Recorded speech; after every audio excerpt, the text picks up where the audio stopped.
For a hero with only one active skill, Wraith King's background is so much more complicated than it needs to be.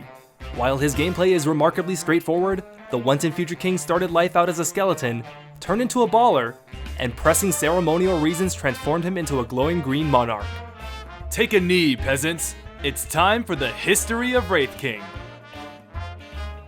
Wraith King's story starts back a long ways away, so much so in fact that he used to be called Leoric, the Skeleton King. Part of the initial group of heroes in the original Dota in 2004, Skeleton King in his first run was characterized by pure simplicity. His character model was a basic undead summoned unit, he had no voice lines, and his only active skill, Hellfire Blast, was a basic point and click stun. His three other abilities were passives. Vampiric Aura gave him an AoE lifesteal to allies, Mortal Strike provided critical chance, and Reincarnation revives him with full health and mana, provided that he has enough mana when he dies the first time around. Skeleton King was also a direct homage to the second boss of Diablo who shared the same name.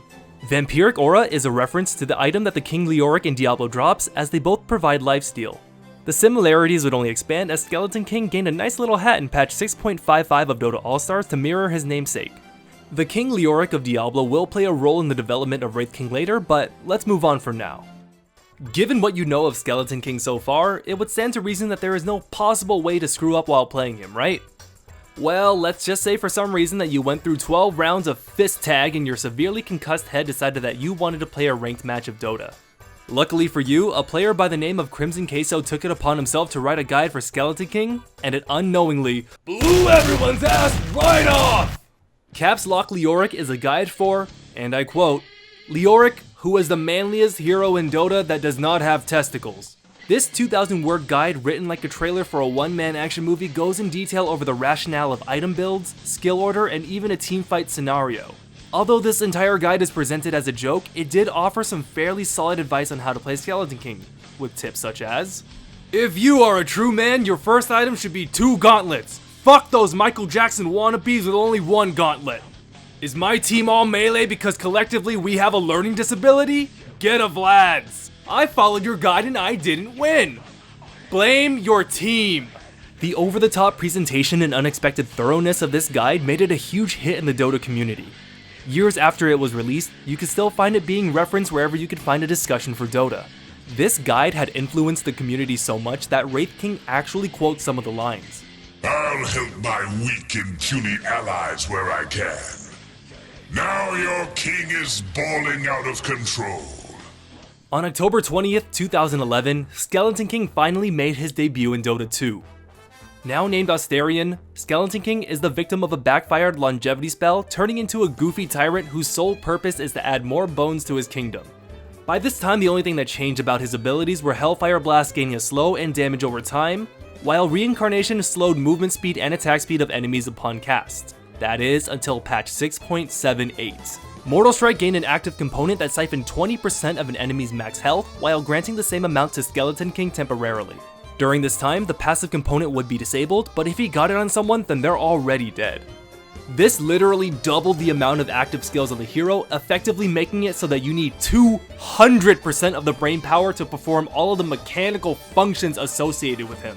This change gave a breath of life into Skeleton King's kit, as it fit in thematically and synergized well with Hellfire Blast, making it an overall welcome addition that made playing the Bone Lord all that much more fun. And that's why it was removed in the next patch. On December 10th, 2013, an update was released that contained a single line of text. Skeleton King, removed for pressing ceremonial reasons. Over the next couple of days, updates for the somewhat annual winter event Frostivus came up. It was then revealed on day 3 that Frostivus would be cancelled for Wraith Night, an event where Skeleton King would transform into an entirely new entity.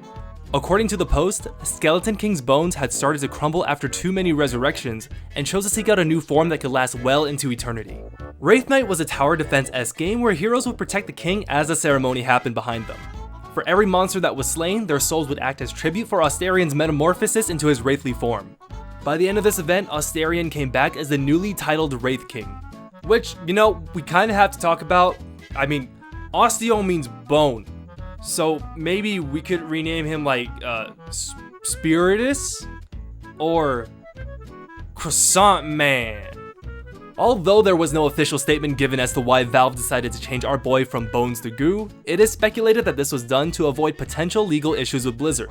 Dota 2 already had to change a lot of the names of characters and items around in order to be on the safe side, but when your title is Skeleton King, and you make a model that is the most visual representation of that, there isn't much you can do outside of rehauling the entire character.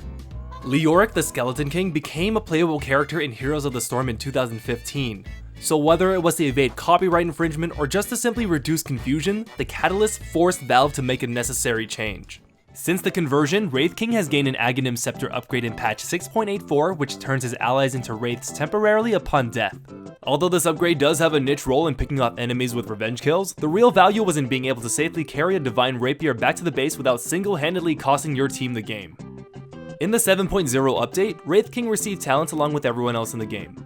Unfortunately, nothing really stands out too much outside of one of his level 25 talents, which makes reincarnation cost 0 mana. So you know, eat shit, Anti-Mage. In November of 2017, patch 7.07, otherwise known as the Dueling Fates update, changed a lot of things around. Some heroes got nerfs, some heroes got buffed, but Wraith King got a conundrum. Mortal Strike now summons skeletons. Is this Valve's way of giving us Skeleton King back? Why wouldn't he summon Wraiths? The lore specifically states that Wraiths are better because bones can break, so he can barely even remember his time as a skeleton. Wait a minute. 7 skeletons. 7.07. 777. Wraith King is Ogre Magi? At first glance, I don't think anyone would ever expect Wraith King to have such a deep background. In a game filled with 14 spell assholes, micromanagement simulators, and precision minigames, it's nice to know that there's a hero who can utilize pure skill. By this time in the year, Wraith King may very well go through another ritual to turn himself into 3 kids in a trench coat. I'm Dennis the Tall, and that was the history of Astarion the Wraith King.